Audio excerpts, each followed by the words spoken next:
We are calling to order the June 2nd, 2022 meeting of the Board of Directors of the Bellevue School District. At this time, I'd like to just let everyone know that we have the pleasure of being tonight at Stevenson Elementary School. At this time, I'd like to take roll call. Jane Aris, Christine Chu, Seema Sarafan, Joyce Huey, Carolyn Watson, Art Jarvis. and for anyone listening online or otherwise, just know that we are doing our best to adapt to a different environment. So some of the audio may not be as strong as it usually is. So this time I would ask Executive Director John Harrison if you would please introduce our student for tonight. It would be my pleasure. Tonight we have with us Ava Vasquez, and she is a junior at Interlake High School, and accompanying her is her mother, Susan. Welcome, Ava, and come on up. Thank you.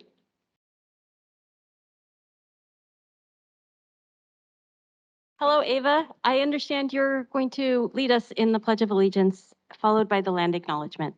Yes. Thank you. We will follow you. Yes. I pledge allegiance to the flag of the United States of America and to the republic for which it stands, one nation, under God, indivisible, with liberty and justice for all.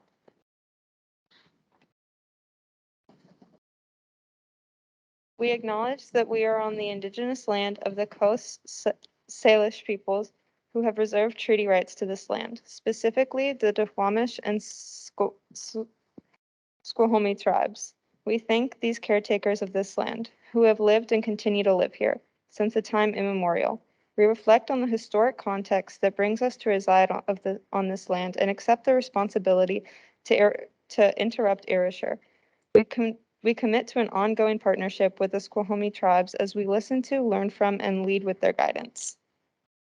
Thank you. Go ahead and have a seat. We're going to do two things, and we'll call you back for your update, which we look forward to. So at this time, we want to acknowledge several things that are happening in the month of June. June is National Caribbean American Heritage Month. It is also LGBTQ Pride Month. June 5th to 6th is the holiday of Shavuot. June 12th is Loving Day. June 14th is Flag Day. June 19th is Juneteenth Day. And June 28th is Pride Day. We celebrate and acknowledge all of these holidays. At this time, I would ask for a motion to approve our agenda. Do I have a motion? I'll move to approve our agenda. Thank you. I will second the motion. Is there discussion? Okay, at this time, all those in favor, please say aye. Aye. Aye. Hearing no nays, the motion carries. So we invite you back at this time to introduce yourself again, tell us your school, and we'd love to hear from you. Thank you. Thank you. My name is Ava Vasquez. I am a junior at Interlake High School, and I'm just going to start with my speech because great. Our audio is not quite as strong as it could be, so I'm just going to ask you to come if you can. Maybe Executive Director Harrison, we can adjust your mic just to get as close to it as you're comfortable. Thank you. Just a bit. That's probably better. Okay. Sorry. Yeah, try it. Is that better? Hello? I Yeah. think that's much better. Thank you. Yeah. When I came to BSD and Interlake in my sophomore year, it was the second time entering a new high school for me.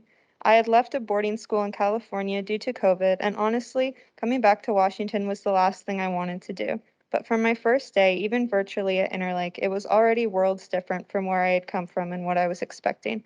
BSD and Interlake has changed my life in a countless number of ways. From my relationships with my friends and the time and patience that my teachers put into making sure that every student understands the material in class and has the greatest chance of success, Interlake is honestly one of the best schools I have ever been a part of. Obviously, Interlake is very academically focused, but we've also just come out of a pandemic and kids' mental health has been at an all-time low. The dedication, patience, and compassion I've watched my teachers give to all the students throughout the years is unmatched. There have been times where I have needed to leave class for my own mental health reasons or just needed a place to breathe for a few moments, and people like Mr. Gutierrez, our assistant principal, or my counselor, Mr. Markham, have always had an open door. In my personal opinion, Interlake is so special because of the compassion and heart that everyone who attends and the teachers there have and shows. Any group of people can make a school run, but people like my Spanish teacher, Mrs. Martin, who does everything from Spanish to link crew to leadership and still is able to bring her all to every single one of her classes, or my psychology teacher, Mr. Becker, who stays after school so I can ask him about growing up in San Francisco, are the kind of people who make coming to school something to look forward to, because they're so in love with what they do. When I left my boarding school, it was because I was diagnosed with epilepsy and had 2 seizures suddenly within a week. When I left, I didn't have a single teacher reach out asking me if I was okay or what was going on. There were only 300 kids at this high school. It was not a matter of that they were too busy. But my teachers and counselors at Interlake have become almost like family to me. My Spanish teacher and counselor even checking up on me because I had been missing school around winter break, and they knew that was a hard time of year for me. My whole experience at Interlake and BSD has been something that I thought I wasn't ever going to be able to experience in high school. And the love and care that every teacher puts into their classes is something I've never seen before. Throughout the pandemic, kids didn't go to class or school as much, which was understandable due to everything going on. Oh dear. But even when I've missed days of class in math or Spanish, my teachers never have gone frustrated with me. They've given me time to get my work done and space to ask for help. In conclusion, BSD and Interlake has given me something to be proud of, and the community there is truly unlike anywhere else. Thank you so much for having me, and have a great night. Thank you so much. Thank Thank you for coming.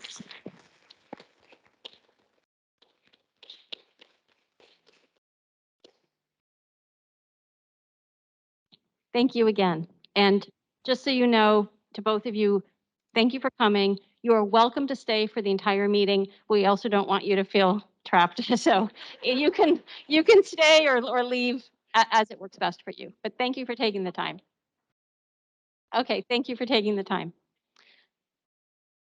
So at this time, I'm going to ask for our consent agenda if I have a motion to pass the consent agenda. Do I have a motion? Yes. Okay, I have a motion from Director Aris. I will second the motion. Is there any discussion? Director Chu? Yeah, I just wanted to comment that I was looking at the trips for our kids for Mhm. summer. And I just wanted to note it's exciting to have those back and really valuable. And I'm happy to see that.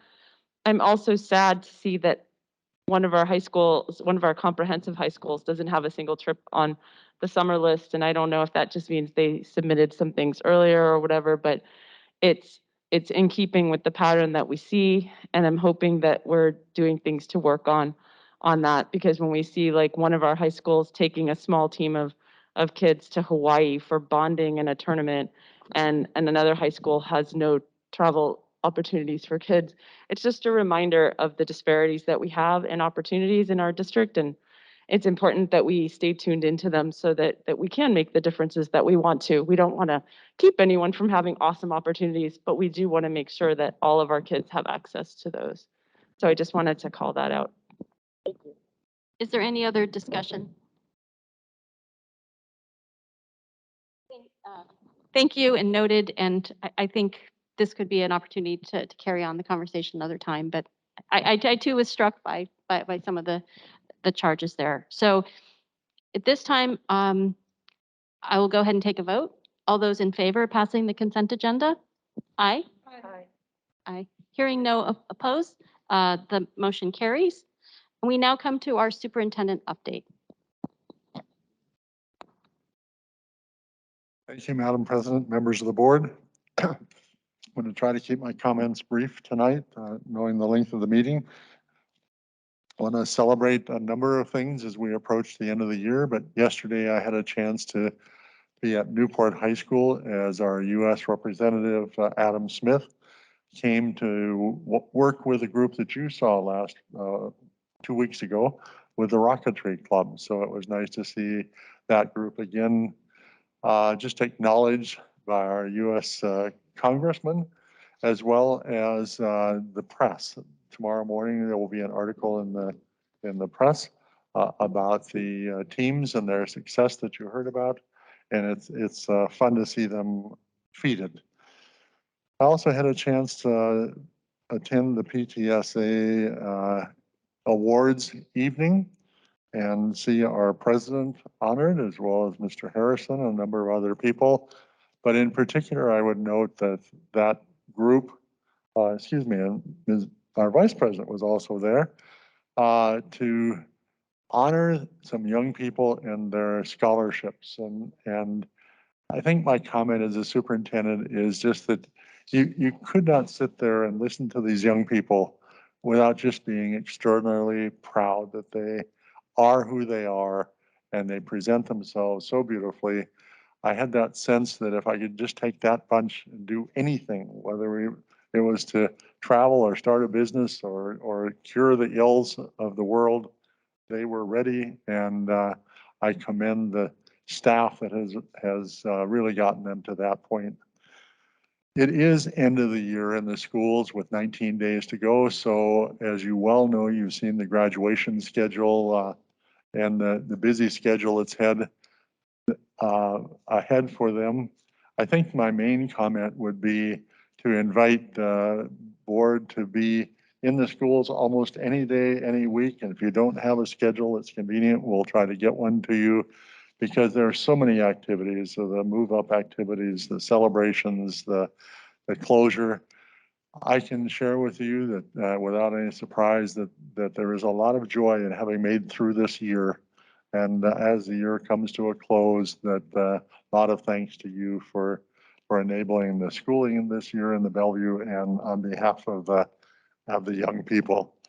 I would close on the note that I'm not going to read my letter to the community and to the staff because of the resolution that the board will be working on, as much as to acknowledge the Texas, Uvalde, Texas, and the shooting of 19 students and 2 staff members, and the fact that you will see some students and staff dressed in orange, and you'll see people trying to join in one way or another on how to end violence and keep our children safe in the schools. So I think I'll just say that and stop there and say thank you, Madam President. Thank you, Dr. Jarvis. I think that puts us ahead of schedule, which I would say leaves us with a bit of a choice. I'm going to ask Ms. Worth, do we have an understanding of who might be available for public comment and whether we can take them now? I know we have one here, but I would want to either start and successively go through everyone or wait. So how might that work? All of our in-person commenters are here, and Jess, can you give me a thumbs up or down if the folks are online or not? Okay, thank you. We'll just take a minute and find that out, because being ahead of schedule is a good thing as long as nobody's left behind. So we'll just take a minute. Thank you.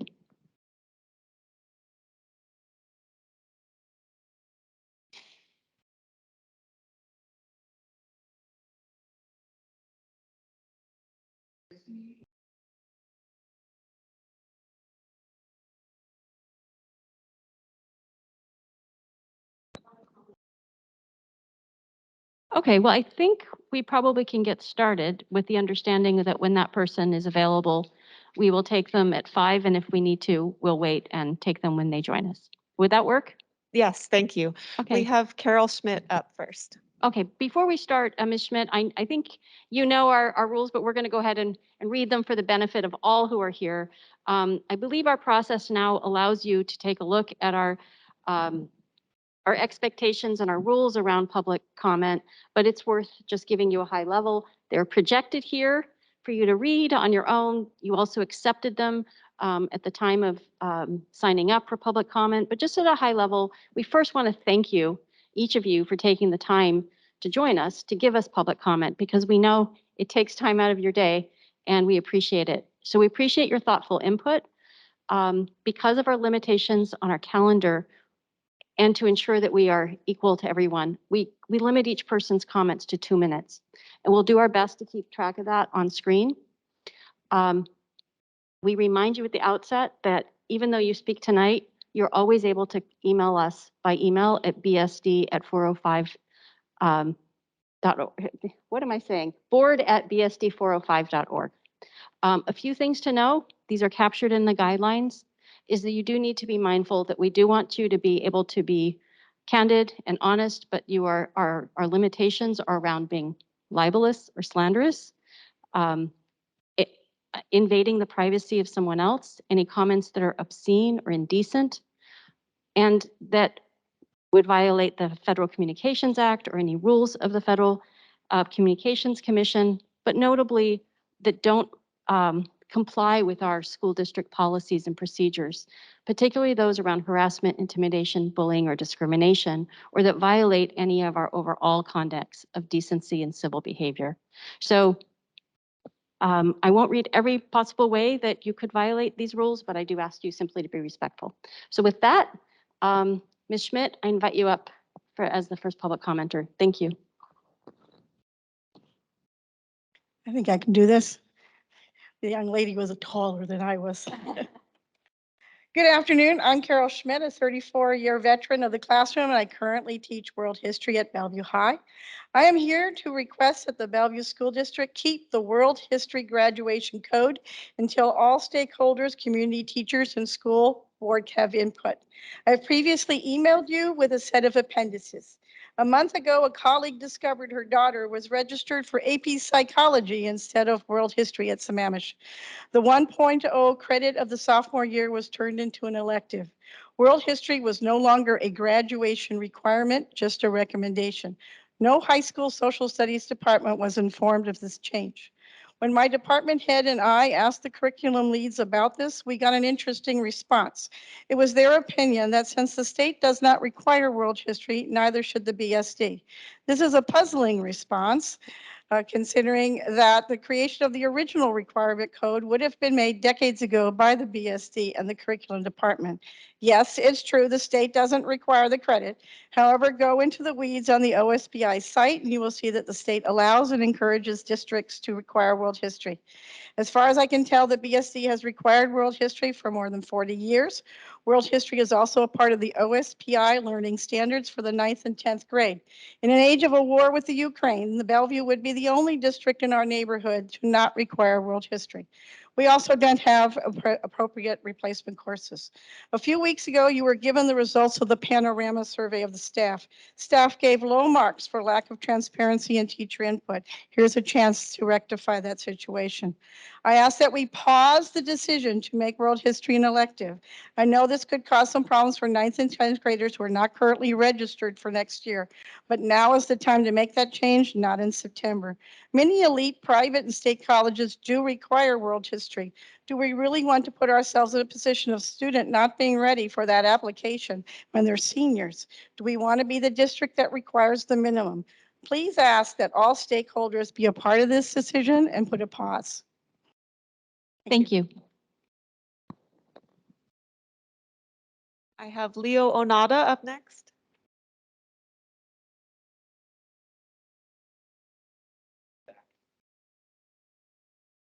Two minutes. 2 minutes each. Separate times. So much.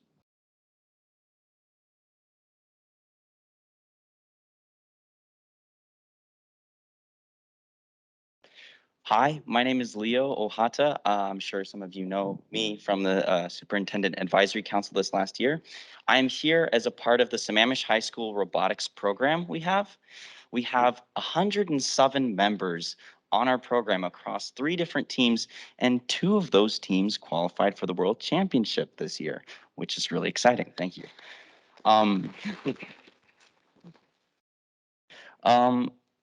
First off, I just want to thank you all for, allowing us to have space to work with our workshops and our CNC machines. And this is a great place for students to learn job skills, trade skills, things like computer-aided design. Patience is a sophomore, a rookie, and Patience has built this Swerve module all by herself. Imagine a shopping cart that is motorized. You know those twirly spinny things? That's what this is. It's motorized. We would like to ask that our staff members that help run our robotics teams get some more funding. They run with over 1,000 hours annually, and they get paid for $350 of volunteer hours. We ask for space on campus so that all students have equitable access to these job skills. Sammamish High School is the only school in the Bellevue School District that has on-campus shops. All the other schools have to go 15 to 30 minutes outside of the district, the space, and that is providing an inequitable, access to education. Only students who can afford cars can get this. We would like to ask for a little bit more support. Thank you so much. Thank you.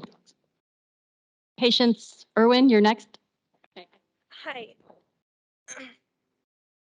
Hi, I'm Patience Irwin. I'm a sophomore, as Leo said.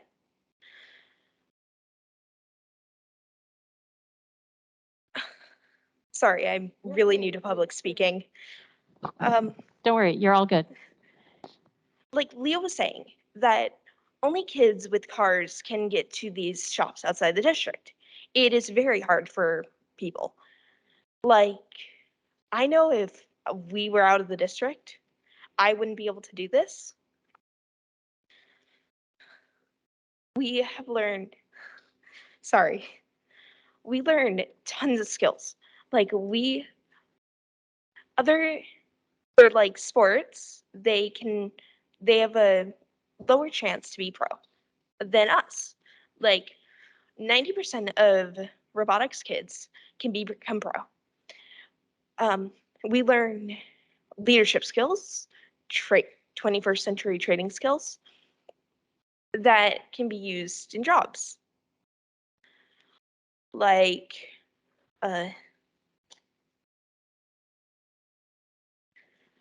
interdisciplinary engineering, computer programming, data analysts, digital media arts, woodworking. Like, there are so many jobs for us.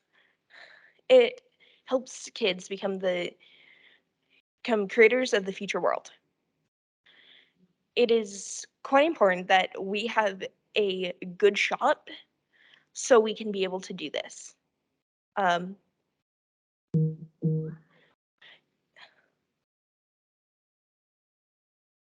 worry. Thank you so much.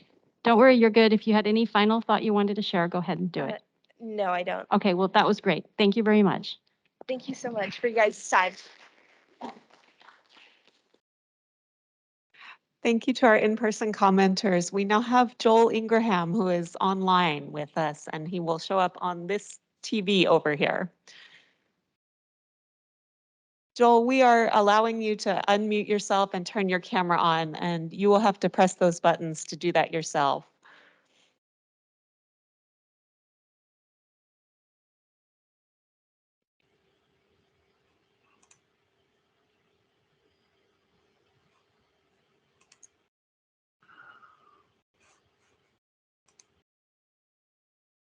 There, can you see me? We can see you and hear you. Thank you. I'd like to talk today about literacy and equity and how those two intersect. The first thing is I'd like to state that I'm a parent advocate. I'm not an expert, but I can shine a spotlight on experts. And tonight I'd like to shine the spotlight on the Oakland chapter of the NAACP and the work they've done down there in the Oakland School District. To them, the intersection of equity and literacy really focuses on explicit systematic instruction. And an advocate down there, Kareem Weaver, who has articulated this very clearly, has stated that one way in which we can remove bias from our educational system is to be able to make sure that we have systematic instruction.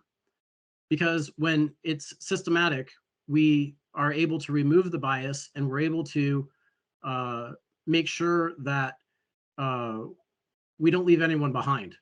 When there is assessments paired with the systematic instruction, it's a winning combination. I will forward to the board links to some of his webinars and other material that he's presented. I really think it is worth your time to take a look as we go forward. I once again am praising the district for the positive steps they've made forward in letters training for teachers, but we have another large challenge ahead, which is our curriculum. If you look at ed reports, Journey's curriculum does not meet standards for K2 or 3-5. And this is challenging. I know it's on the radar, but as we tool up our teachers, we really need to make sure that they are equipped with curriculum that is going to empower them in the classroom. And I challenge the district to take a look at equity and how equity intersects with instruction, because it's more than just when we talk about equity, at the end of the day, we have to make sure that the school district is actually educating our students, all of our students, because to me, that's a huge part of equity and how the school district needs to serve the community. I appreciate your time. Thank you. Thank you. Is our next speaker ready? Yes, we have one more online commenter, and that's going to be Christy Schweszenger. So Christy, right now we are allowing you to unmute yourself and turn your camera on.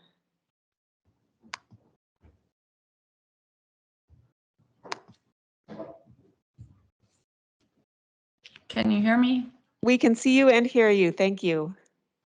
My name is Christy Schweszenger, and I have 2 students in the district. The noticeable decline in my daughter's mental health in 2nd grade was what brought me into this advocacy work. She was terrified of being called on for fear of admitting to her peers she could not read. Her self-esteem plummeted, and she had increased anxiety to a point that she didn't want to go to school. I hope BSD continues to address the many mental health issues across all our schools.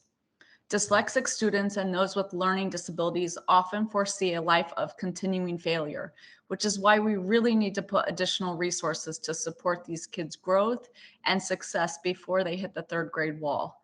We need a budget for lab facilitators at every school, as this is a very big equity issue.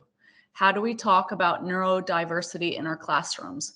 How do our students with learning disabilities feel empowered? Students often feel like failures when they continuously try hard, and yet learning does not come as easily as their peers. Shifting gears slightly, we spent a great deal of time advocating for literacy, but the district has yet to scratch the surface for dyscalculia. Dyscalculia is a learning disability in math. It is not as well known or as understood as dyslexia, but experts believe it's just as common. Dyscalculia isn't a problem of intelligence or lack of effort. With the right teaching and multisensory tools, students can rewire their brain to process math more easily. Early trouble areas of dyscalculia include things like seeing how numbers fit together, recalling math facts, using concepts like less than, using symbols, telling left from right, reading a clock, working with money. We would like the district to take a I'm deeper so sorry dive. to interrupt. Your time is up. Do you want to finish your thought? We'd like the district to take a deeper dive into identifying and supporting our students. Thank you. Thank you. Thank you. I think that ends our public comment. And was there anybody who had signed up or came who was not able to speak? There was not. Okay. All right. With that, we go to board business, and we start with 5.1, which are the dates that have been proposed by the district for July and August meetings. Originally, July 21st was proposed, and then it was later corrected to July 28th. I think those were both transmitted just this afternoon by the district to board directors. The question is, have you had a chance to consider these? And is that something that you're comfortable with voting on tonight? Okay, I see head shaking by Director Chu.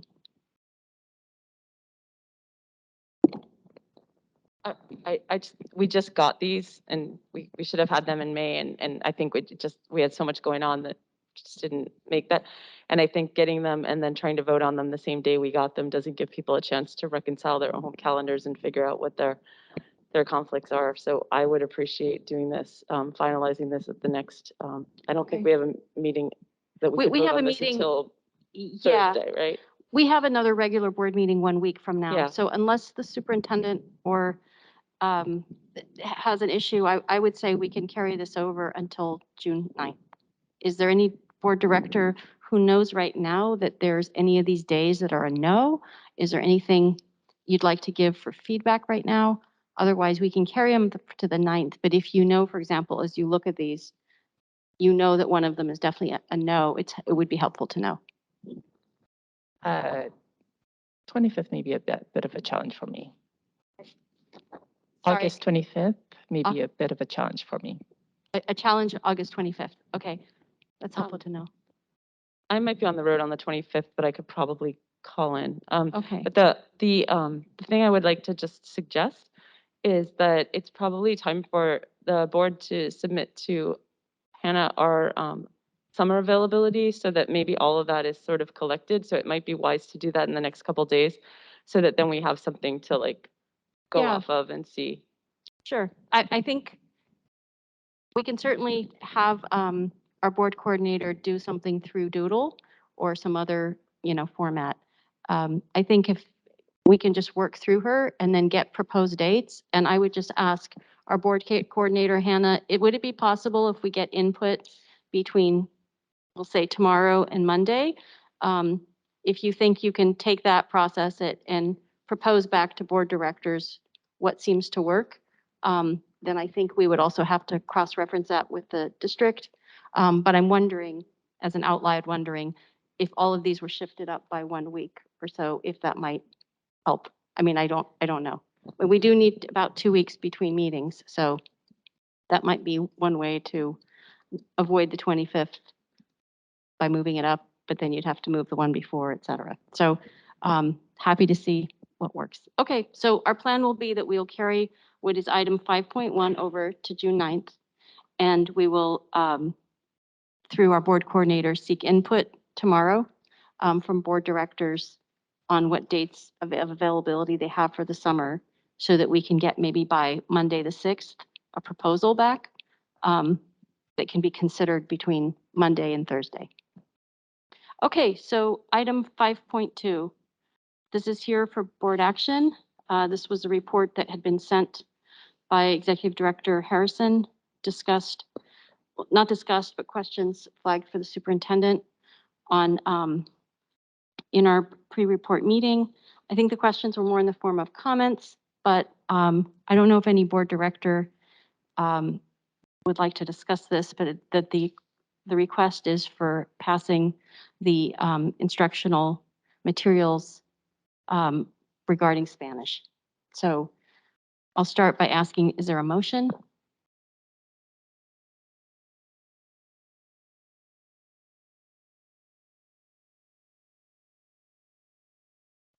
I will make a motion to pass the instructional material committee recommendation for the adoption for Spanish. Do I have a second?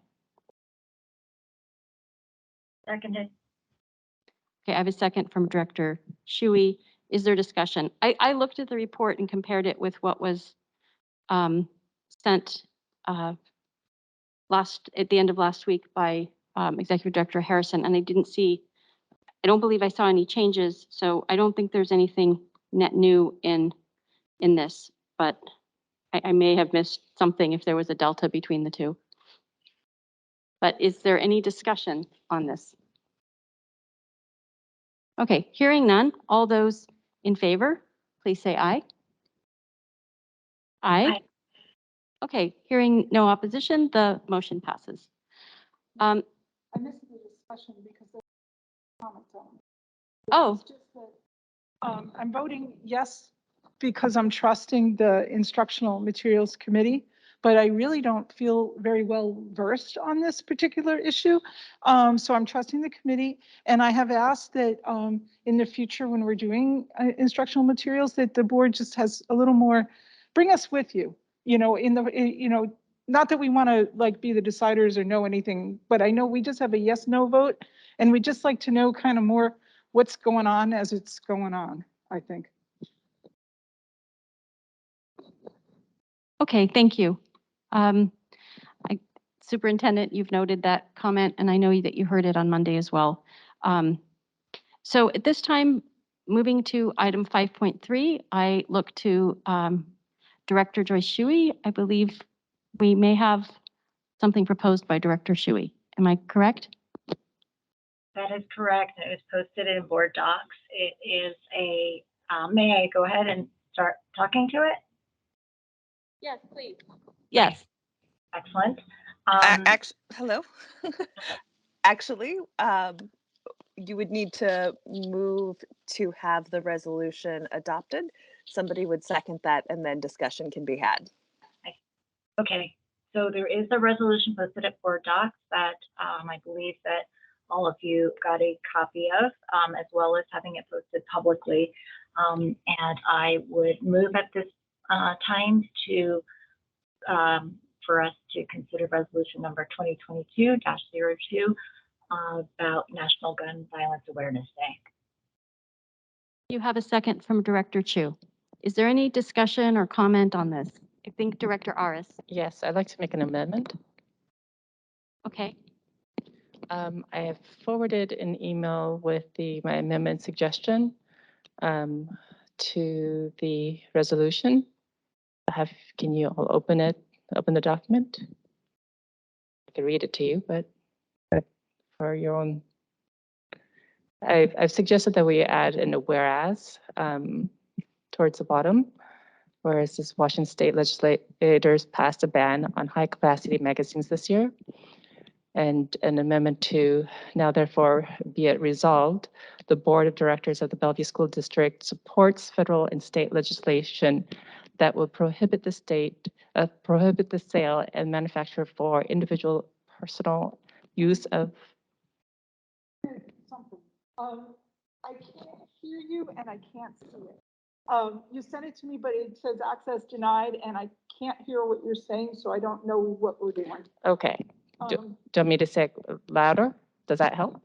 I do want to say, is that just for clarification, I thought, I saw you may have sent something at 3:45 p.m. today to the superintendent and BCC'd us. Yeah, right? I tried to send it multiple times and then I sent a board. Okay. They should have had access through. Yeah, I'm wondering, you sent an attachment though, right? Yeah, I also sent it as an attachment. If you couldn't open it, then Okay. Is it possible to project it?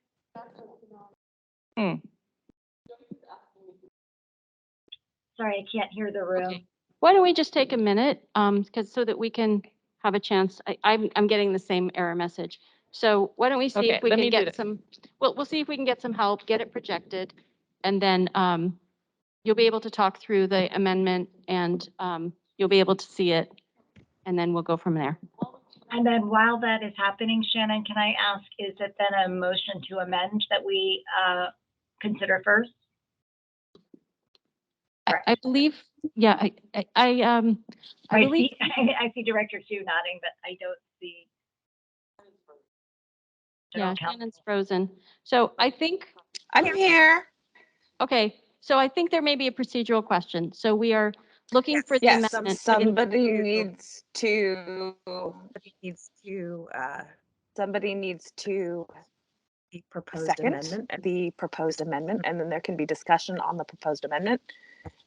And then if the Oh, You're freezing, Shannon. So it might be best if you send us an IM with the guidance, but I think what I'm hearing is that the motion that's being made to amend by Director Aris needs to be seconded, and then we can discuss the contents of her amendment. Am I correct? Okay. Are we ready? All right. So I will, so that folks online can hear me, I'm going to have the amendment projected, and I'm also going to email it to board directors because I know not all of you can see the screen behind you. And Shannon, if you want to email me, if that's easier, that works as well. Okay, so what we can do is we can just silently look at what comes through our screen, on our devices, look at what's projected, take a look at it, and then we can consider a second to Director Aris's amendment. And then you can also talk us through it. And then we can discuss it. And I think we have the latitudes of some time, so we should be okay. And is it projected yet? Because online I only see the agenda. It's not yet projected, so I think none of us see it just yet. And I think Director Shuey, at the right time, we would love to have you ground us in just the broader scope, because I know you put a lot of time at the outset in this. So we have your motion, we have an amendment, but we can also, at some point, at the appropriate time, take a step back and get the broader view. So I think that's upon discussion of the motion as amended if the amendment passes. Got it.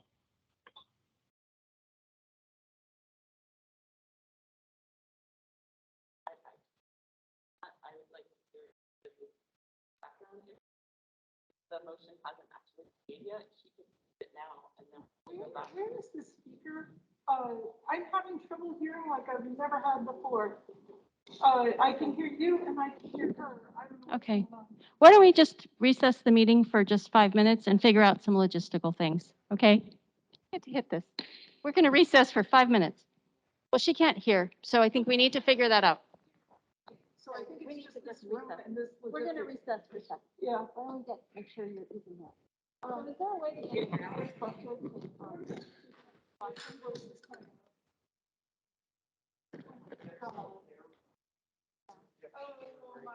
So there, are there headphones or anything that you can use that might try to?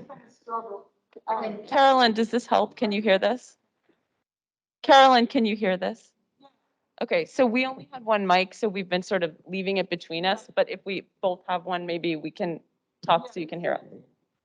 Yeah. You might get headphones, attach the headphones to the device. Right, then I might really, you can mutter all you want.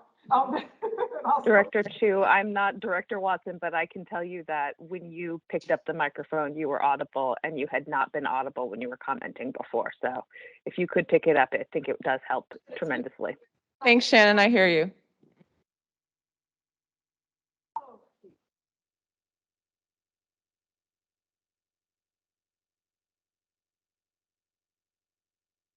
Sorry, everybody. Oh, no, it's okay, but that makes sense.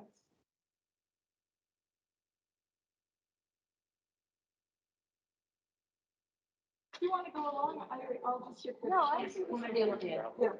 Well, I think that, but even Shannon was saying she can't hear us online, so I think we need to use the mics when we talk. You're right.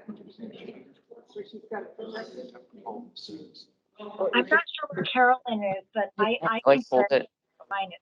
I don't know if the setup is similar to mine or different. And Shannon's, is yours similar to mine in that we are all remote, or some of you remote but inside the room? I am remote. Like me. Yeah.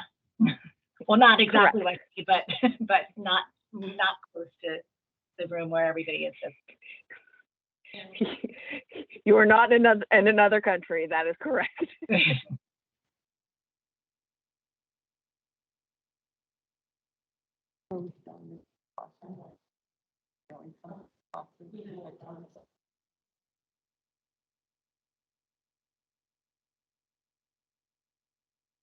Can you guys hear me okay? Well, I hear you as many as you did the long meeting, which is barely, but. I think our fix might be to see if we can get Director Watson some headphones. So if we can't do that, we'll go to another way of doing it, but. Yes. So I will hand the microphone back and forth to, why don't I give that one to Director Watson? This is now yours. Oh, hi Joyce. Apparently you can only hear if I have a microphone. And so if I talk to you without a microphone, you don't know what I'm saying.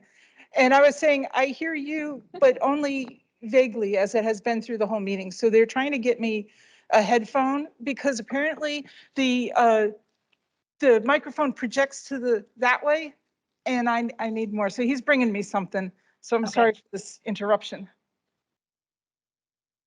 I can hear you just fine with the microphone. That's true. But she probably can't hear me until she gets the headphones.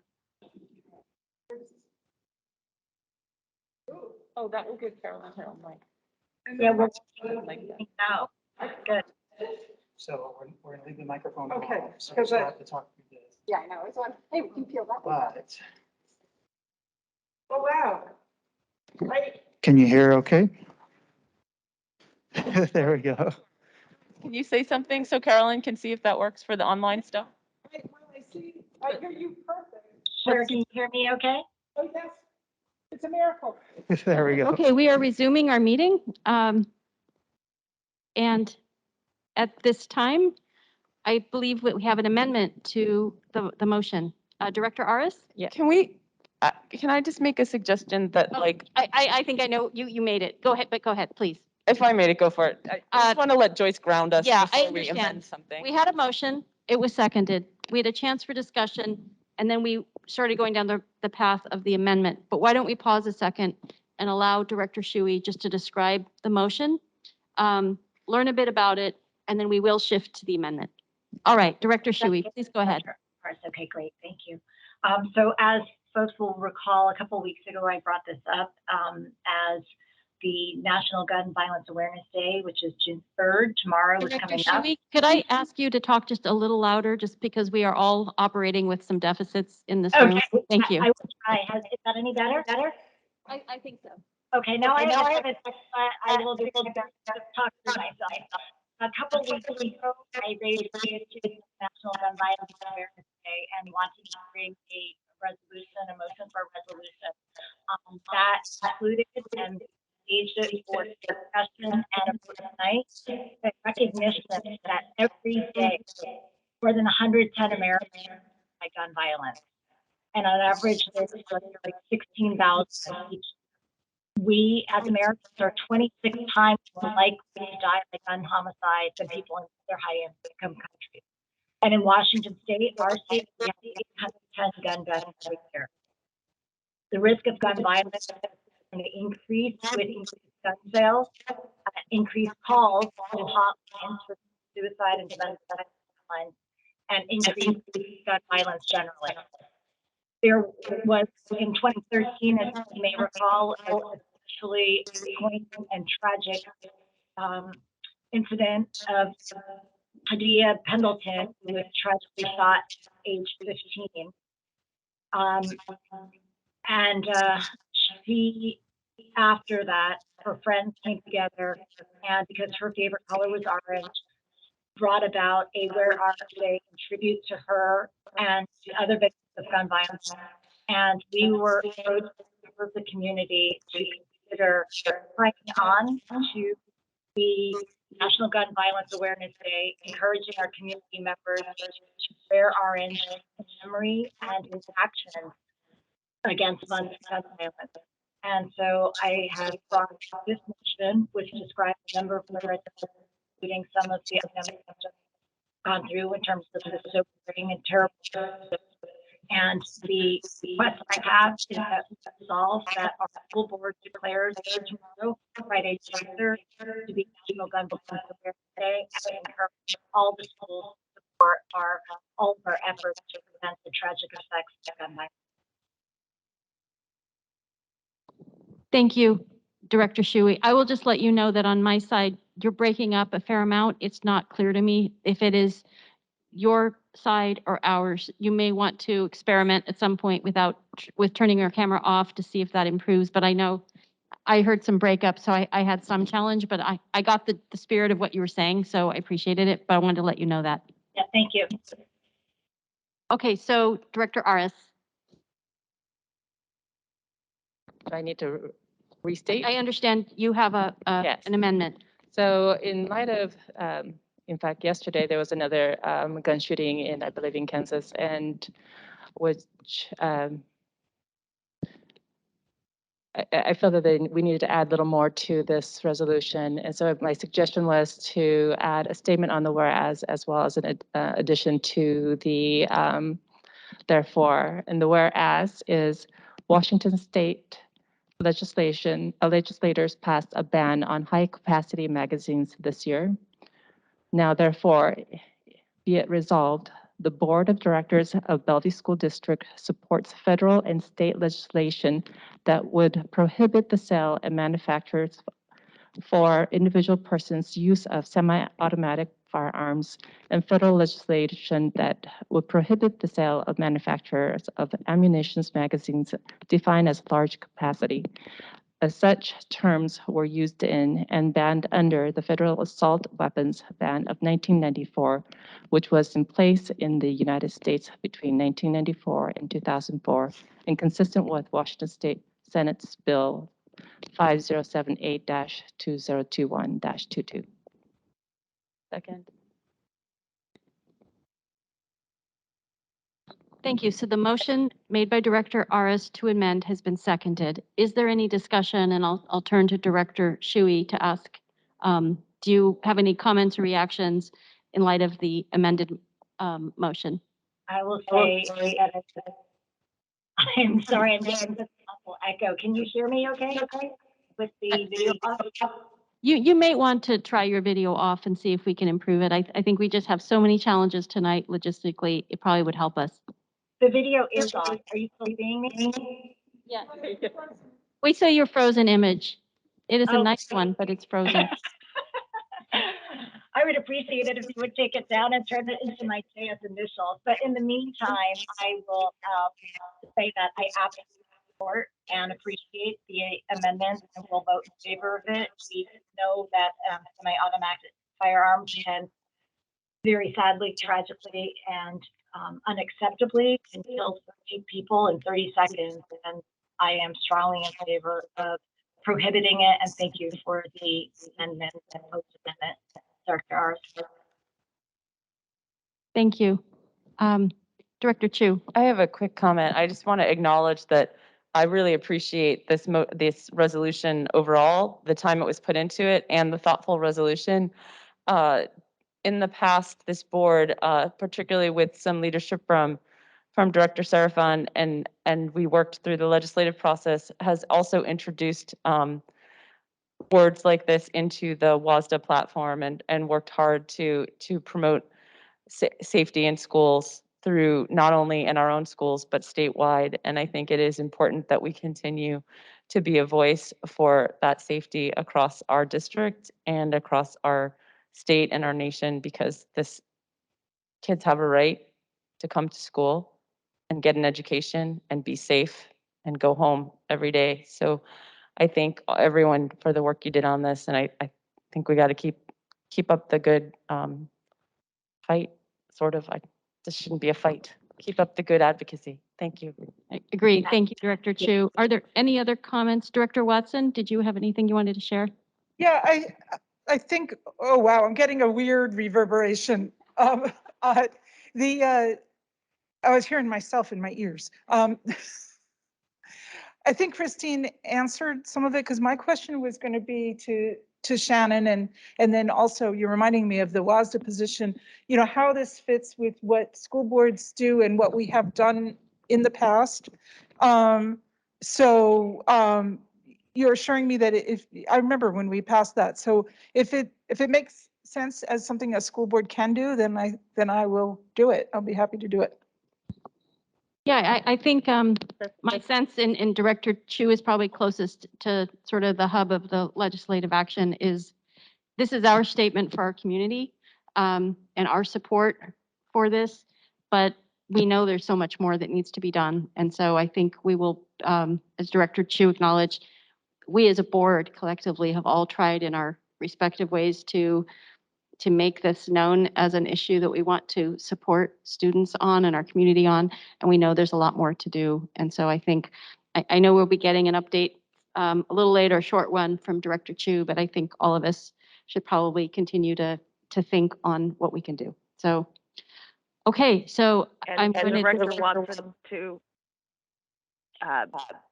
with respect to the question you were aiming at me, both the proposed amendment to the resolution and the resolution that was offered by Director Shui have been vetted by legal counsel, and there's no concern with respect to the board passing either the amendment or the resolution as amended. Thank you. Yeah, and I will second Director Chu's kind of thanks to both directors, Shui and Aris, for the work you did, for the research. I know Director Shui had it reviewed by multiple people, and that was very thorough. So thank you. Thank you in particular to staff who did fact checking and made sure, because we want to make sure that we have accurate information, and really appreciate that. Okay, so this time I think we'll take a vote. All those in favor of the amendment? Do we have to vote on Director Aris's amendment? Just the amendment, right? We need to, yeah. Well, can we just vote on the resolution as amended? Or No, strong? because it hasn't been amended yet. Okay, all right. So all those in favor of the amendment? Aye. Aye. Aye. Before we vote on the thing, there's a grammatical issue. I just want to call out if it could be fixed. It just says, whereas in Washington has 810 gun deaths every year. Could that just be grammatically corrected? And there was another typo that June appeared twice, and the Director Aris, I guess I should ask you this. I saw that there was underlining, which I don't think was intentional. Was it intentional or not? It was a link, so we could take the underline off. Okay, so do we need to re-amend it, General Counsel? No, and in fact, I think that the other concerns with respect to typos may have been in the resolution. And what I would suggest is that the board move to adopt the resolution as amended, with the request to have Ms. Worth and I finalize before signature by the president, the vice president, and the superintendent any typos or grammatical errors in blending the two documents. Perfect. Okay, this time I will take a motion to pass the resolution as amended, with the understanding that any typographical concerns will be resolved by the president or vice president after the fact. Seconded? So moved. Wherever we are. All those in favor? Aye. Aye. Aye. Okay, the motion carries. Thank you and congratulations and good work. Thank you, everyone. All right, at this time we have item 5.4, and I look to Director Chu. I think it's timely. Do you have anything on the legislative front? I know you warned me you have a small update, but yeah, Director Aris and I met with our superintendent, with our deputy superintendent Davida, and with our executive director Harrison as well. And we've got some work to do on kind of next steps. And I think it's best if we maybe bring stuff back. As everyone should expect, our top legislative issues right now are related to budgeting, and we will come back on that. There are some specifics around the prototypical funding model, also on mental health resources, on special education funding, and the things that we've already been talking about.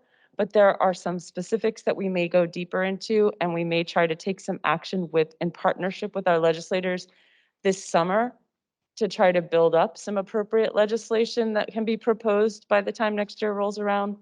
And we're sort of taking stock to see if there are any other items that may float to the top. And I think we'll also want to pass our legislative agenda for next year a lot earlier. So this past year, we did it in December. I think that's something we might want to aim for August or September to have that on the table, probably September, but we may have some draft materials or something in August. Jane, anything you'd add to that? No, yeah, I think you've covered it all pretty well. We just have a lot more work to do. okay.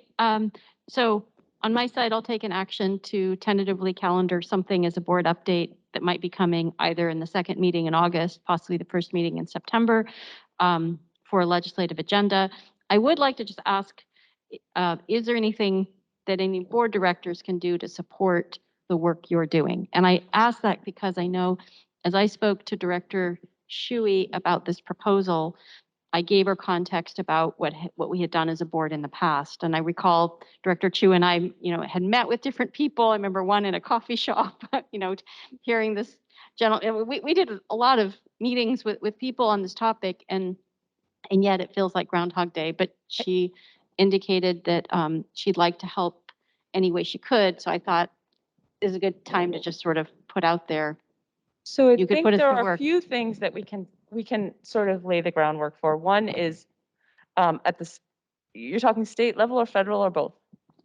I talked only, the only thing I had done at that point was at the state level. Okay. And I knew that you were continuing to always raise this with WASDA. Yeah. But I didn't know if there was anything else. And so when she said, can I help? I thought this is a good time to put out that that offer for help. Yeah, I think that the prototypical funding model for schools is the thing to really highlight, that we're just not getting the full funding for the resources that we need. They're adding that there's, I think people are tired about hearing about unfunded mandates, but we're tired of having them. So we really do need to keep pounding the drum about getting some relief on the staffing that we need to support whole children. And so right now we all know here about the counselors and mental health supports, but there are so many other services as well. So that's one. Another one that we can continue to work on is at the federal level, thinking about lunch, like meals, that we're going to lose our free meals. So that's one where advocacy, I don't know that they're going to budge in the short term, but in the long term, that's really worth some advocacy. So keep planting that seed, keep watering it.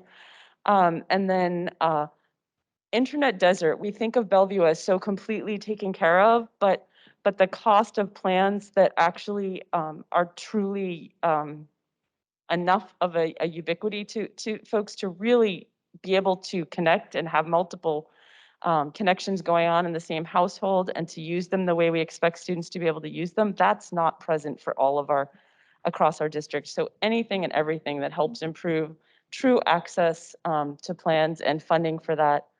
And I just look up and ask our superintendent or Deputy Superintendent DeVita if there's anything you would like us to be really pounding the drum on while we're getting everything together.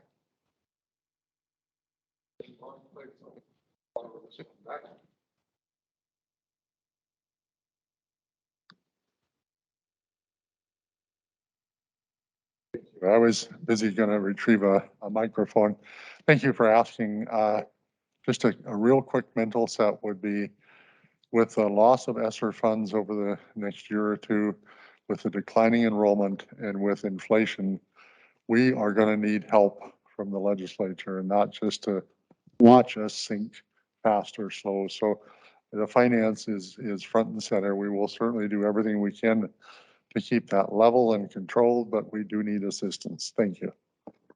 And one way to ask for that assistance is that there is an acknowledgement of cost of living issues, but for our ESSER funds and for our levy, for all the places that we get things, there's no taking into account the cost of living issues. So that might be one thing that the legislature can offer us, would be that. So there's one thing to push. Thank you. That's great. And I know, I think that's good. So I know I think as you make your plans over the summer, we can also maybe factor when we talk to Deputy Superintendent DeVita about budget for the board. If there's outreach that you guys want to do at the national level, maybe we can ensure that there's budget there to support you. Yeah, and we've also asked, like, staff, we're going to work together, not just on a plan, but probably, I think we're going to ask you guys to schedule time for a workshop so that all board directors are on the same page, have all the information, have all the know-how. And we'll also be starting meetings with our legislators again. And should I be looking to a time for the workshop, or are you already getting that going? If John is part of all that, then Yeah. then Okay, we should then be I'll good. Yeah, right, thank you. Okay, well, I think we have moved again, 5 minutes ahead. So I hope you're impressed, Hank.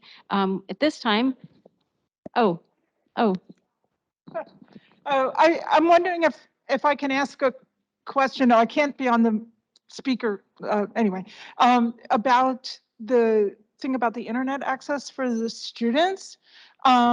Because of the, I mean, I believe you, but are you taking into account the Internet Essentials program that's like it's free from the federal government?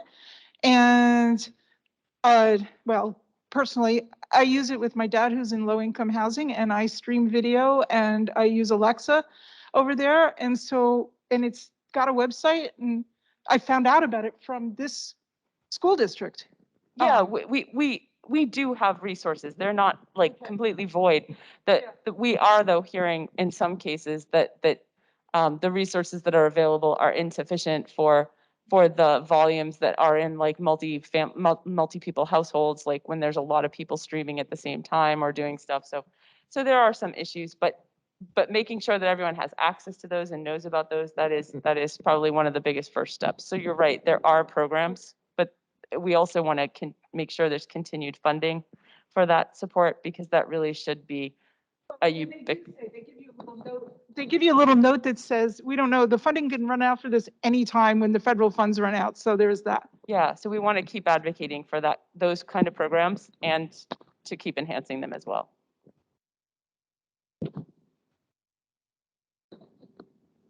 if there's no more discussion on this point, we're going to move to item 6, which is our superintendent search. So we are delighted tonight to have the president of Human Capital Enterprises, Hank Harris, join us. And our goal was simply to introduce Hank and to our community, to let our community know you had heard that we had selected unanimously a search consultant firm. That is Human Capital Enterprises, abbreviated HCE. The president of the company, Hank Harris, came to us tonight, flew in, had a chance to meet with several board directors. And the only thing we really wanted to do tonight, besides thank you and tell you how excited we are to have you lead us in our superintendent search, really help us find that right match for our district, is to give you a chance to say hello to our community and tell our community anything you'd like to about yourself and about HCE. So thank you. Well, thank you. You can all hear me okay? Yeah, might just need to talk a little louder. Okay. Okay. How's that? Okay, let's do that. No, really, it is our great honor to be invited to serve the Bellevue community and the Bellevue board. So, board, thank you for the vote of trust that you have in my firm. I'm an educator from the beginning, and I started my career in the southern part of the state in Evergreen School District in Vancouver, and I finished my K-12 career in the northern part of the state in the Bellingham School District. And for the last 10 years or so, I've built a firm that's focused on providing outstanding leaders to outstanding school districts. And so along with my team, which includes, for this search includes Dr. Steve Webb, most recently the superintendent of the Vancouver schools, Dr. Hector Garcia, who's currently the superintendent of the Community Consolidated School District 181 in Chicago, and Kathleen Rodden North, just retired as superintendent of the Junction City, Oregon School District. That is our team. We've gotten to know each other. You're going to get to know other members of my team over the next few months. And as you know, board, but the community may not know, we are just about to embark in a very heavy community engagement, which is one of the core values of our firm. We don't really believe we can do this work without truly engaging with your community and learning your district well. And so over the month of June, you can expect to see us very present virtually, at least for this month, getting to know your community, getting to know your staff, getting to know as many stakeholders as we possibly can. Board, as you know, you identified 29 groups that are meeting with us, as well as all the listening. You as a board got a head start with your listening session. So we really are looking for a very, very strong community engagement that will allow us to learn the greatest aspirations of this community, as well as to dig deeply and to understand the current context. And where are we in this point in time in the Bellevue School District, so that we can ably move forward into the next phase of the search, which I think you've got a pretty good team lined up to do some very strong recruiting. You are not ignorant of the fact that now more than ever, it is not easy to find exceptional superintendent candidates because a whole lot of them are kind of saying, you know what, maybe there's something else we want to do. But Bellevue deserves, Bellevue has a long history of outstanding leaders, and there are big shoes to fill and great needs, as well as incredible opportunities in this community. And we are looking forward to partnering with you and finding smashingly amazing people that you will be very proud to select one to be your next superintendent. So that is our goal, our aspiration, our plan. Again, really, it is our great honor to be able to serve Bellevue. So thank you. And we are so excited to partner with you in this very, as you well know, very, very, perhaps the most important piece of work that a board takes on. Thank you. Thank you. I would like to just ask if any board directors have any comments or anything they'd like to say at this time. I know we all are very excited, but I just wanted to make sure I didn't say goodbye to you before I had given anybody a chance to speak or comment or ask anything. Director Chu? I just want to call out, well, thank you to Hank for being here and for the work you're doing. But I also want to call out, since the purpose of this was to introduce the firm to our community, I also want to make sure our community is aware that we do have additional work sessions that are also open public sessions that happen where we talk with the search firm about what we're doing and what our next steps are and what our process is going to be. So, and we also have, I think our communications team has set up a superintendent search landing page. So as the community is looking for information, there'll be lots of different times that different discussions and things are happening. We will be pretty open about those. Like, that's our intent, because we want our community to be part of this. And I guess I can only speak for myself, but I'm pretty sure every single one of us is behind that concept. Please keep your eyes peeled. And if you have questions, just ask. But there is a landing page where information will be updated regularly, and feel welcome to come and listen in on any of these sessions, whether it's the main board meetings or other work sessions that we have. If you have questions, they're happening, and that, just want people to know, be in the know. Yeah, I think that's great. And just to piggyback on what Director Chu said, the Monday before every Thursday meeting, as you would see it on our board meeting schedule, you see that we have working sessions, and the superintendent search is part of that. And you will often, and probably more likely, as Director Chu said, commonly hear us meeting with Mr. Harris and his team, and that's an opportunity to have your finger on the pulse. And our executive director of communications has now a dedicated link, and it's a good one, and we're going to continue to keep it updated. If there's any other comments, I'd love to receive them. I just would like to also just say that I think we all were very excited about your firm and about you, and Steve individually too, because the quality of feedback we got on you was so strong. And you also impressed us with not just your words, but also the values that you described of your firm. And we could tell, all of us, I think, that you spoke about, having anti-racist values at your core, and being dedicated to equity. And that was very important, and I think resonated with all of us. So if there's any other comments, happy to hear them. If not, we just want to thank you. So we look forward to working with you. Very gracious with your comments. And before I depart, I do realize I neglected one piece of what is going to happen in June. So I want to do a quick call out that for those who were not able to attend listening sessions with the board, for those who were not participating in our focus groups, or even if you were in both, there is a very significant opportunity to inform the process through a community survey, which is kicking off on June 10th. So please be alert for that. I think you'll probably get that in your newsletters or emails or however you receive information from the board and from the district. But if you don't, it will be right there, a link on the district website.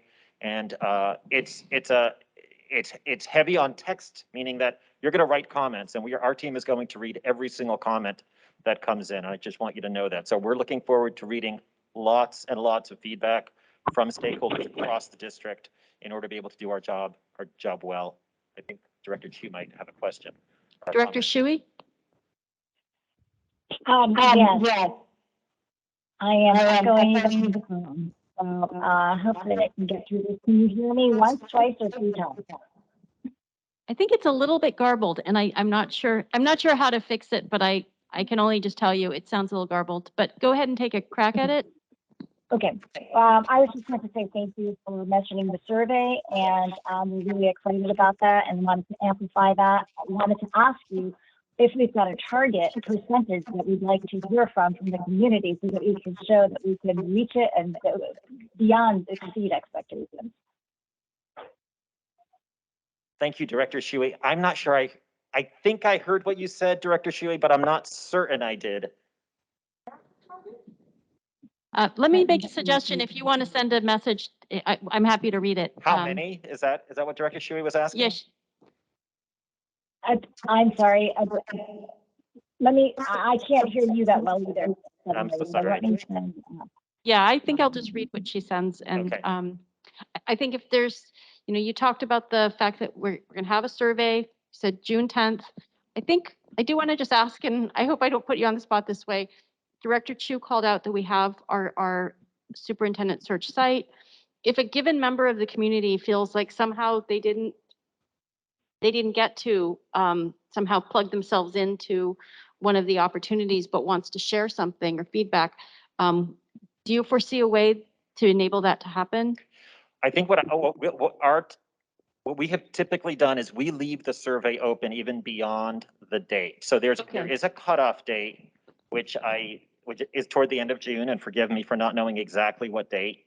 And at that cutoff date, we collect all of that data and we begin to work on the leadership profile.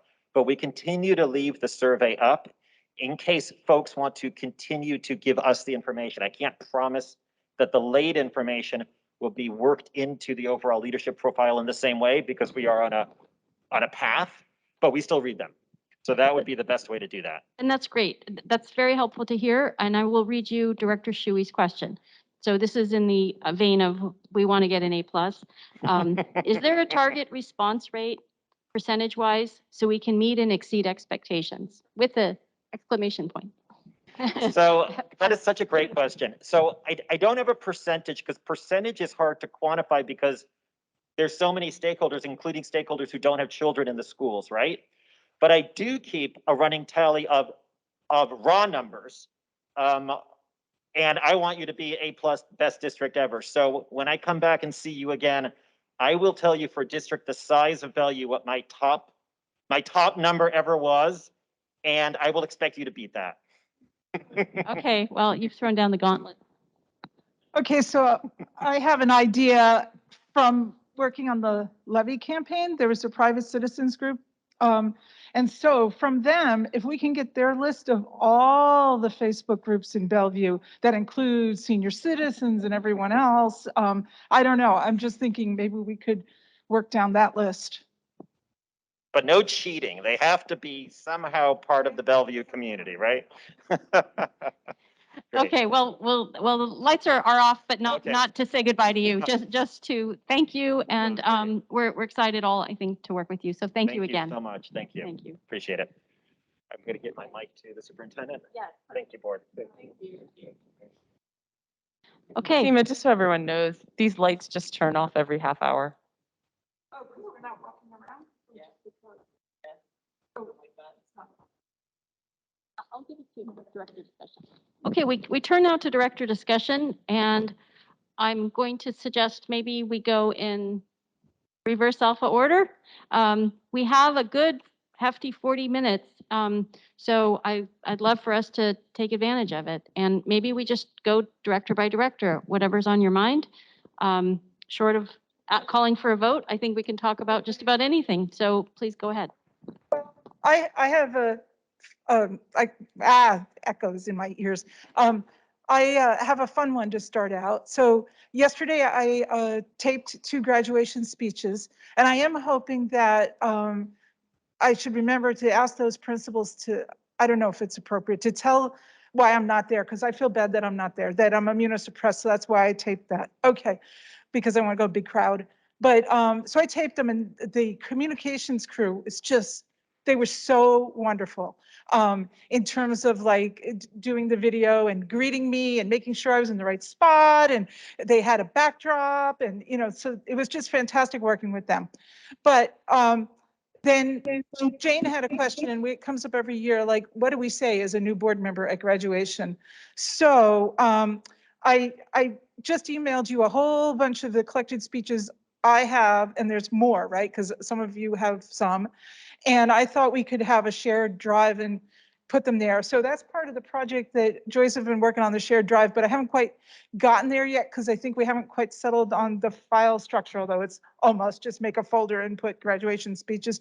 But I tried to do that on my own personal, and I shared it with you, but I couldn't figure out how to send you the link. So anyway, I sent you all the files and I hope you'll read through them. I have a few I got from Steve McConnell way back, and a bunch I wrote over the years, starting with my 5-minute one, and now we're down to my 30-second one.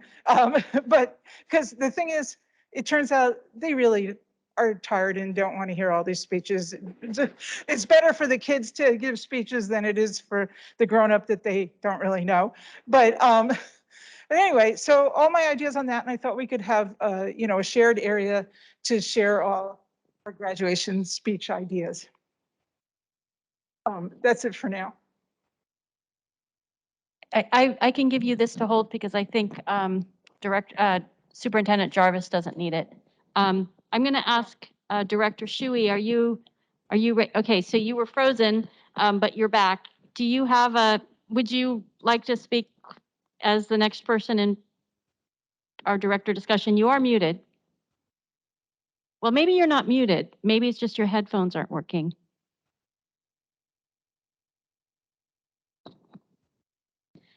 Okay, I'm gonna think maybe I'll go next. Oh, you're good. Go ahead.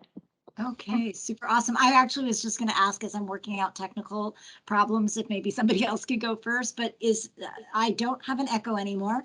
You guys can hear me as well? Awesome. Okay, but can you give me a moment to just, okay, great.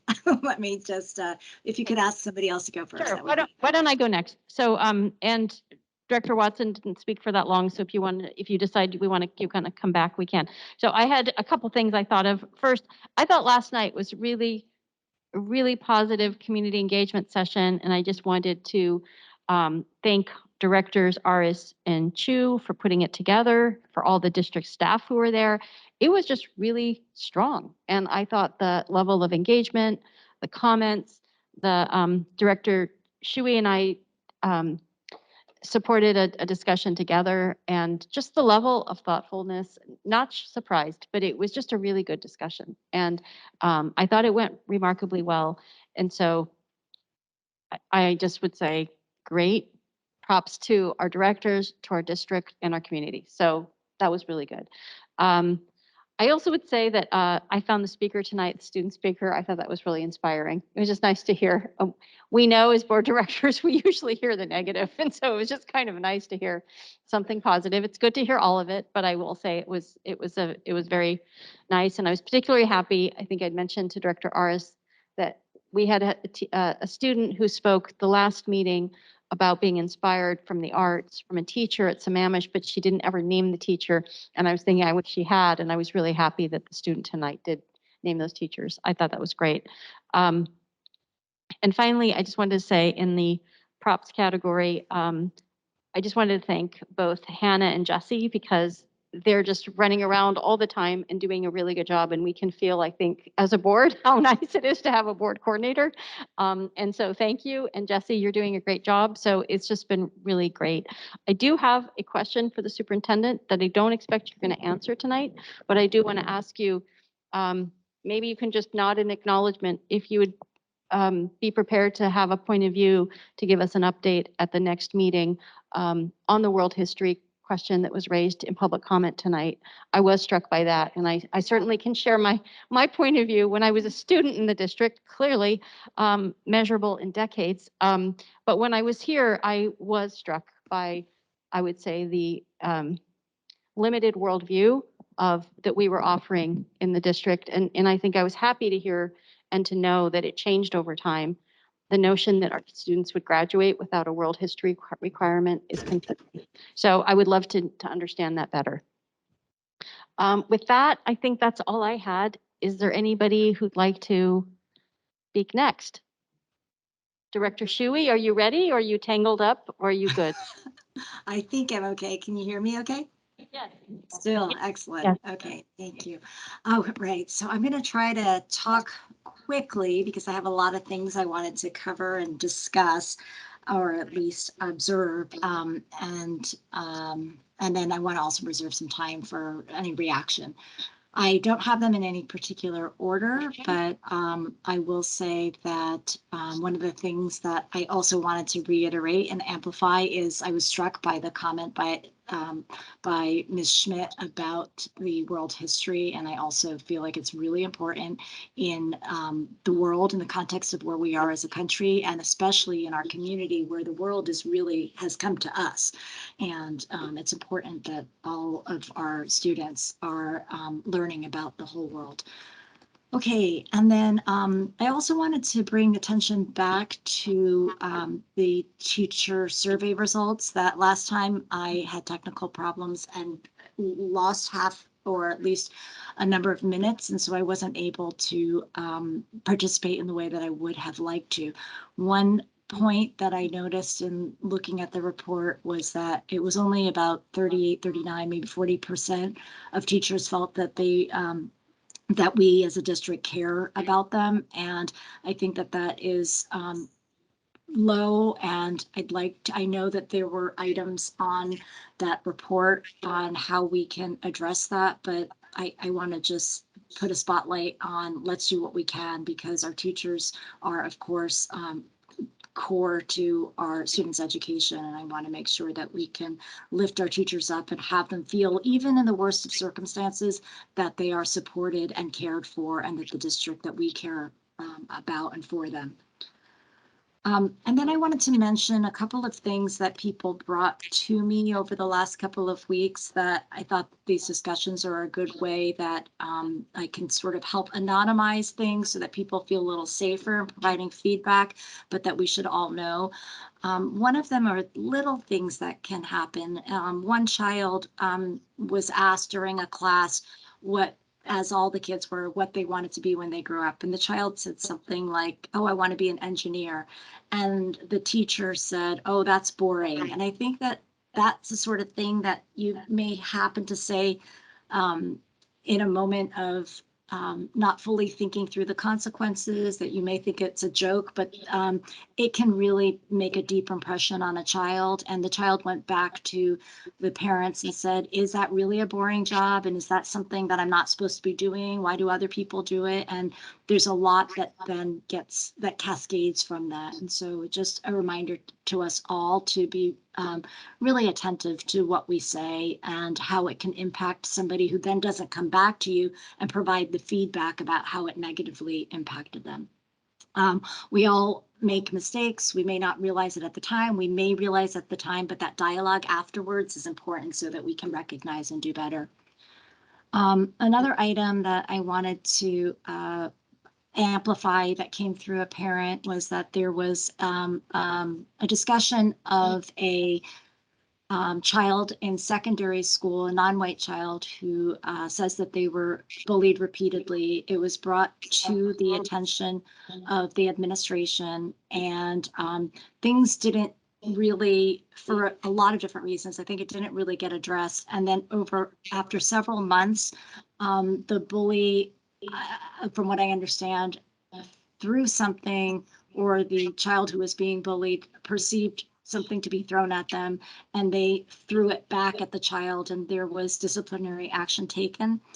And so the family that came to me talked about how, if you only look at that one snapshot in time, that it may appear that the one child was in the wrong, but they said it's really important to, and I think we all agree, to look at the whole timeline. And so wanted to raise that. Dr. Jarvis, if you can, maybe at one of our next meetings, talk a little bit about what happens in terms of the investigation when something that is perhaps the wrong thing to do happens, and how is it contextualized? And especially in a case where it involves a non-white child and a white child, where there's other racial dynamics going on too. And in this case, the parent also felt like it was not a that safe an environment for them to then bring it up again.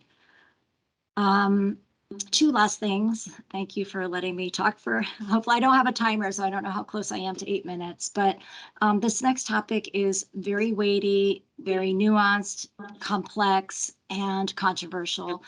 With the heinous and horrible events in Texas and the deaths of 19 people and the number of additional people injured and impacted for life, there is a lot of important talk about how we can do better. Earlier this evening, we talked about supporting a ban on semi-automatic weapons. We had that for 10 years in the past with bipartisan widespread support. We still have that now in the country, and we need to, and I am thankful to fellow board members and folks in our community who are supporting a prohibition on the semi-automatic weapons.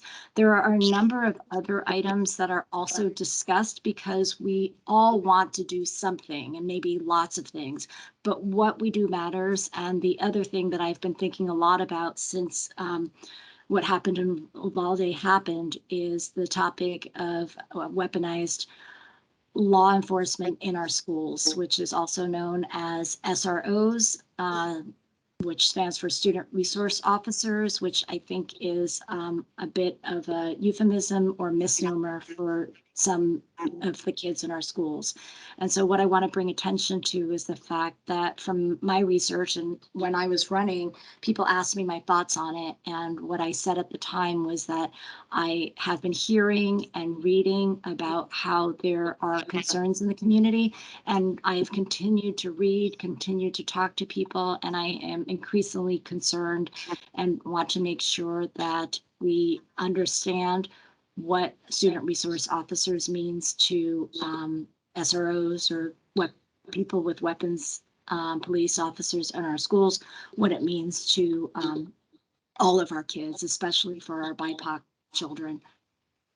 As I said, I understand that it's complex, that it's nuanced, that there is a lot of research, opinion, and we all want to do something, but let's think carefully about what we do and at what cost and to whom.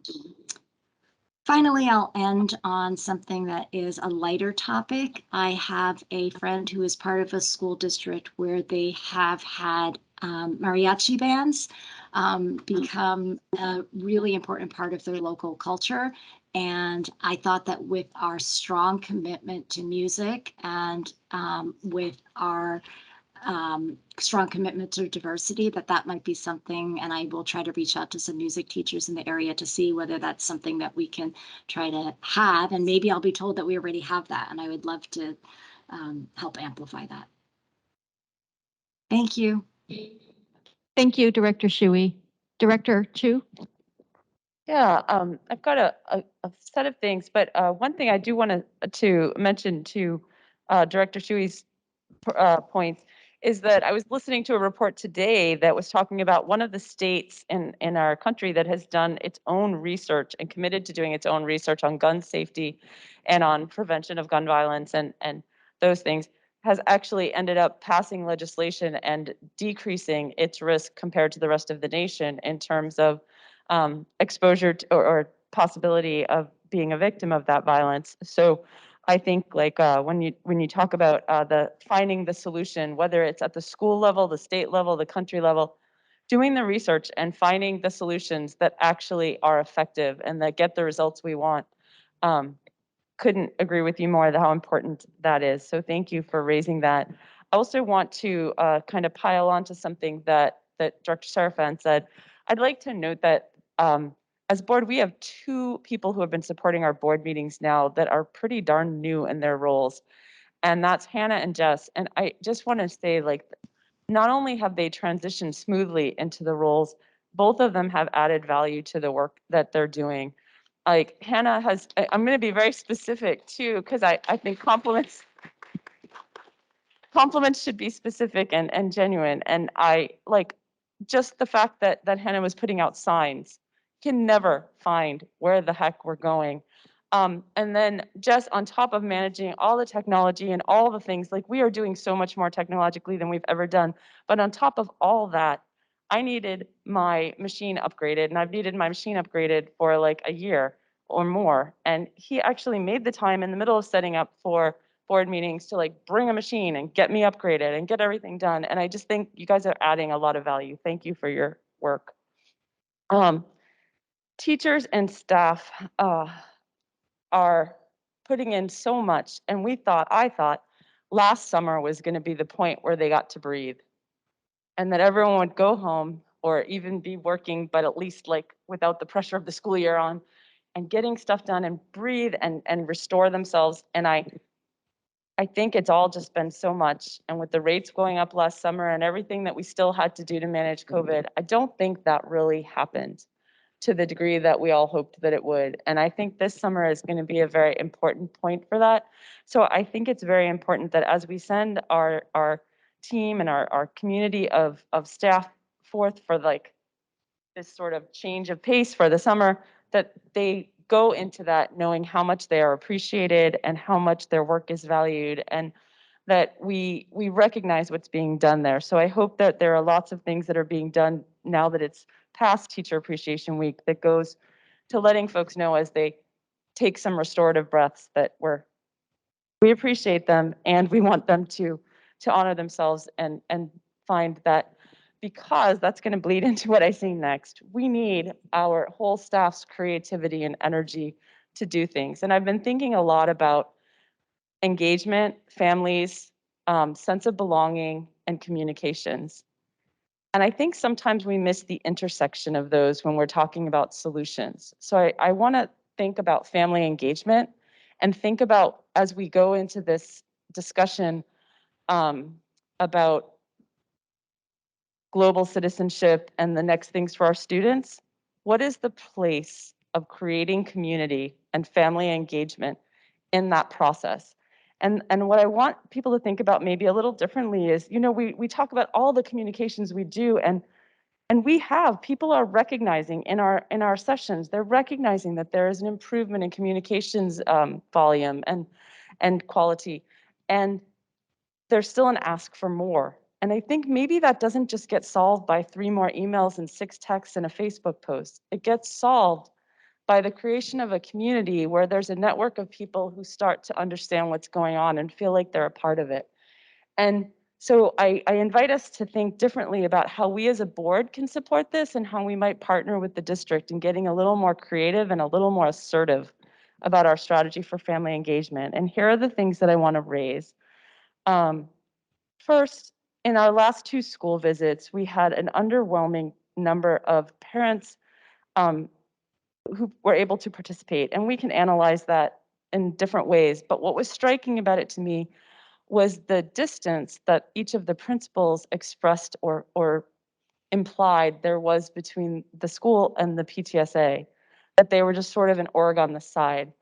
And I wonder, you know, in the past, we have given them, in some ways, the PTSA a position of privilege and having this space of bringing our schools and our communities together. Sorry, Jane, I don't mean to keep turning away from you. Trying.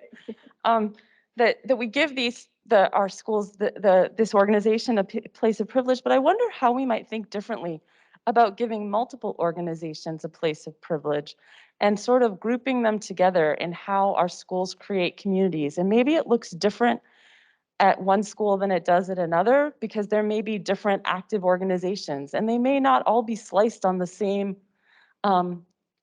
plane. You know, there may be the PTSA and there may be the folks who run the language program in the mornings, and there may be the Spanish language speaking parents, or like there may be 3 different groups and they don't have any like same slicing, but they're all 3 active groups at the school. How do they form some kind of council or community that the leadership of the school participates with and draws in and makes part of that? What does that look like? How can we support that as a board with our budgeting, with our policies. We're talking so hard about informed, supported, and empowered. I think it is that Shamari and our teams are working to reach out to our parents. But how are we doing that? Like, that's being done as an equity thing. That should be being done for all parents and all families, like making sure that everyone feels informed, supported, and empowered. And I think that sometimes there are some unintended consequences when we have specialized resources because we continue to leave people on the margins. So I'll share a story with you last night that I found really striking when a parent shared with me that they went into the school and they were having some academic problems and they had come in a couple times, but English is not their first language. And so what happened to them is they were told for their academic issues to go to the Family Engagement Center and talk to those people. So they were like, those are the people that deal with people who speak Spanish. Go there and they'll deal with you.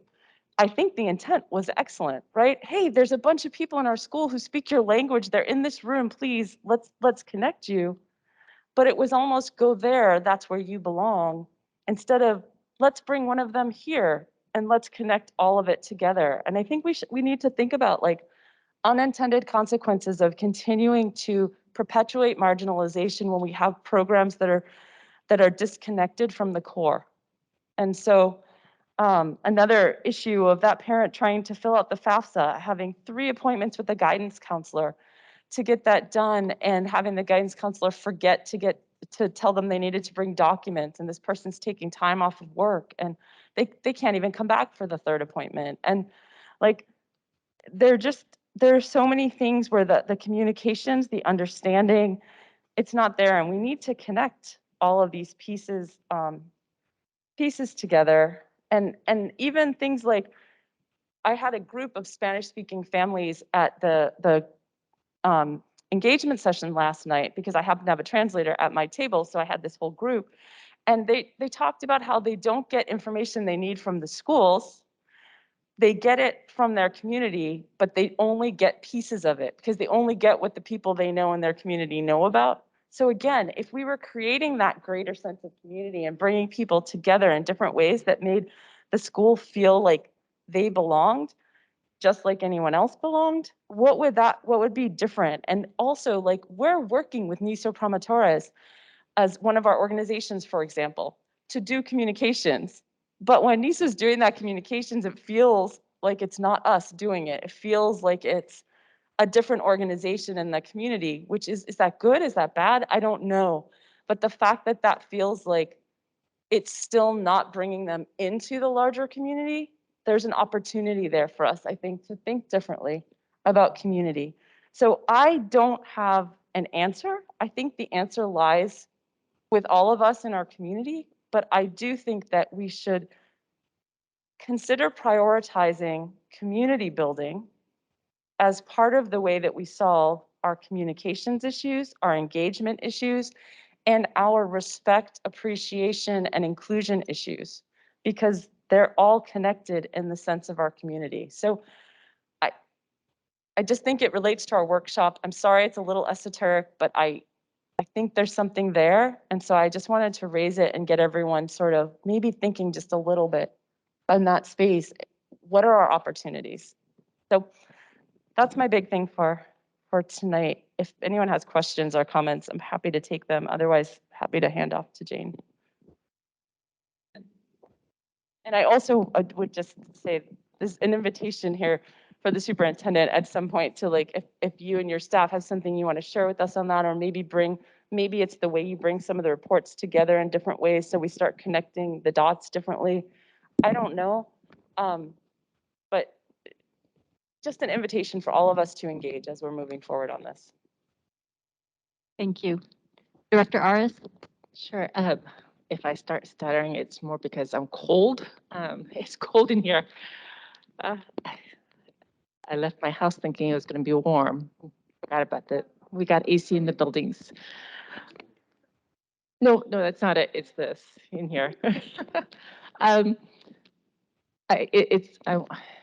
want to kind of piggyback on your comment about that presence of front office. As you were talking, I remember at my table, there was a comment similar to that, that as a person who is, first generation here, for MLL students and their families, it's a very stressful space because it's not always welcoming. And I realized that we may have improved, but we have not improved across all the district in all the buildings, that often a lot of our diverse families feel rejected as they walk through. And the importance that we still have a lot more we have a lot more room for improvement in becoming, I guess, creating that sense of belonging. And that's one of the spaces. And one of the comments that was shared really struck me yesterday, and that was around the work of equity, we had a momentum, and the momentum was really great. But as soon as the policy was put into place, the momentum slowed down. In the impact in the push within the school buildings had decreased significantly. And the question was, can we have more training like we did before? Because that helped elevate. Now, the new teachers that come to our district, it's part of their onboarding, but for those who are not, that are already there, I don't know how to solve the problem, but it did trigger is the policy doing the work that we really wanted to do, or has that became we fix it now, it's time to move on, in the mindset of the larger community? As I thought, I saw the policy as a great first step, and from that we could do a lot more with it. But what I'm sensing is from community members that it's become a pause. And so, which makes me go, there's a disconnect from the policy and its impact and how people feel who are the receivers of that. And I'm not quite sure what to do with that, but I thought it was information I need to share, because it was the first time I heard that, and I was like, this is something we need to chew on.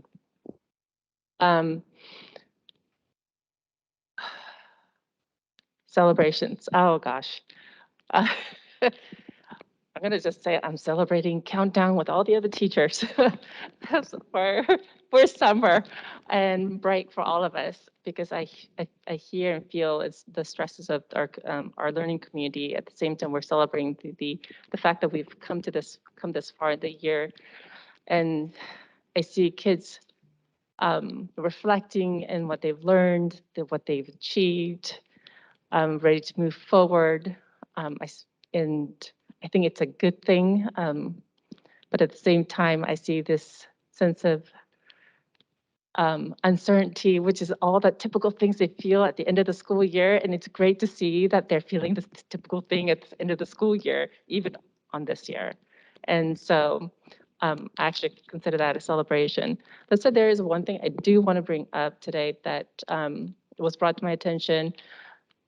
Plaza del Sol has not met its full capacity, and it's not. I'm wondering, is there a reason why we are not putting an ad to let people know it's not full, that people could still apply?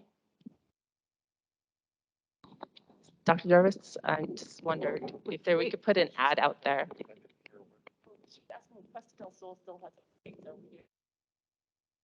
Well, we can consider getting an answer back at the next meeting, so.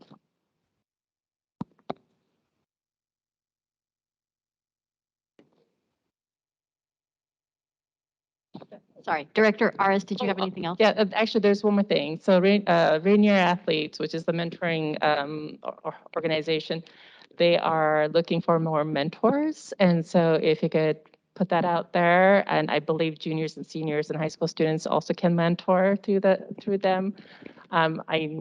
It's been a fantastic program. I know the students appreciate having older, whether older teenagers or adults to come and support them.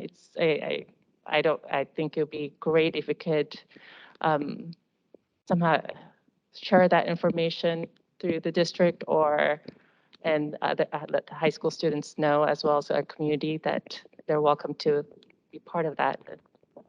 I'm just going to try to connect dots, and maybe Executive Director Harrison, if you don't mind, if you can just note down that about the need for mentors for the Rainier athletes, and maybe we can pass it along to our Executive Director of Communication.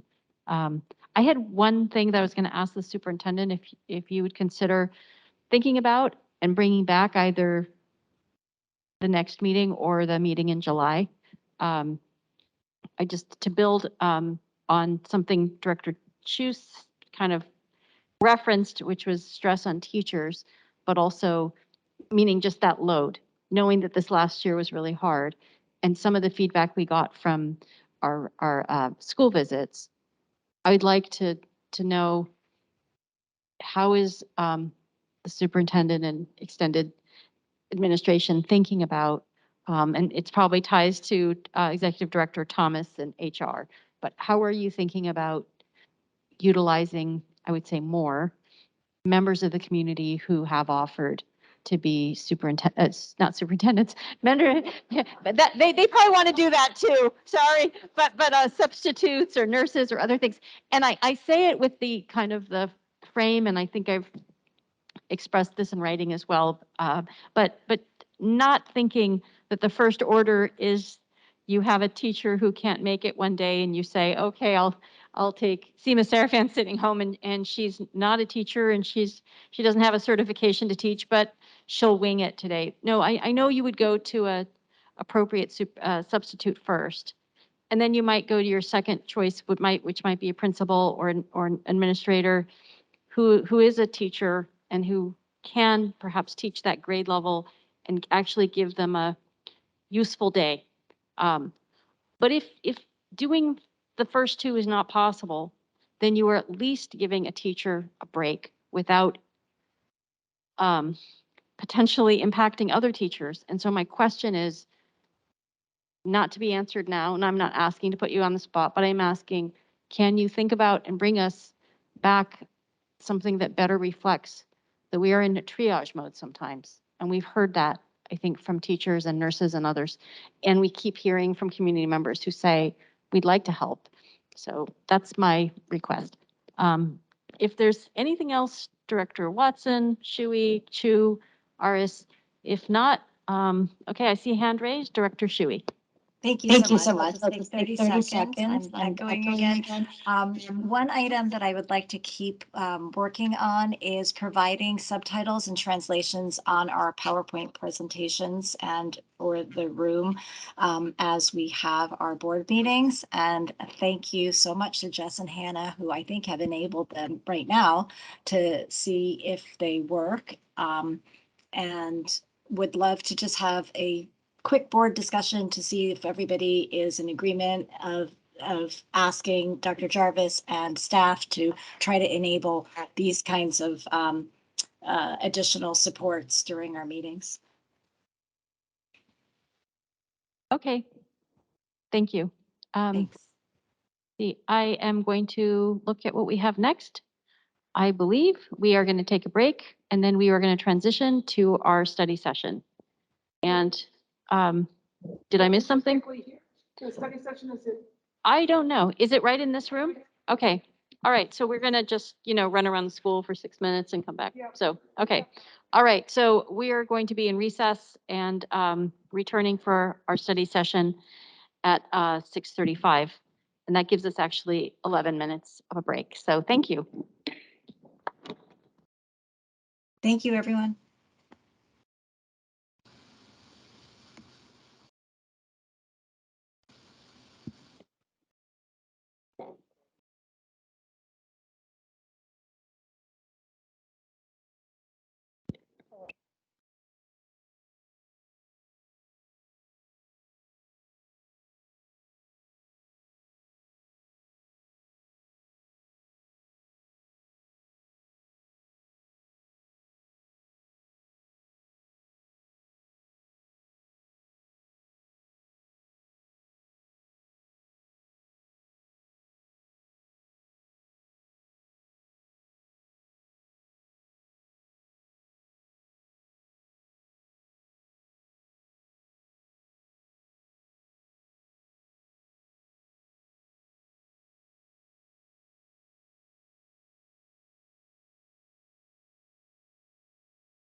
The time is 8:40 PM and this meeting is adjourned.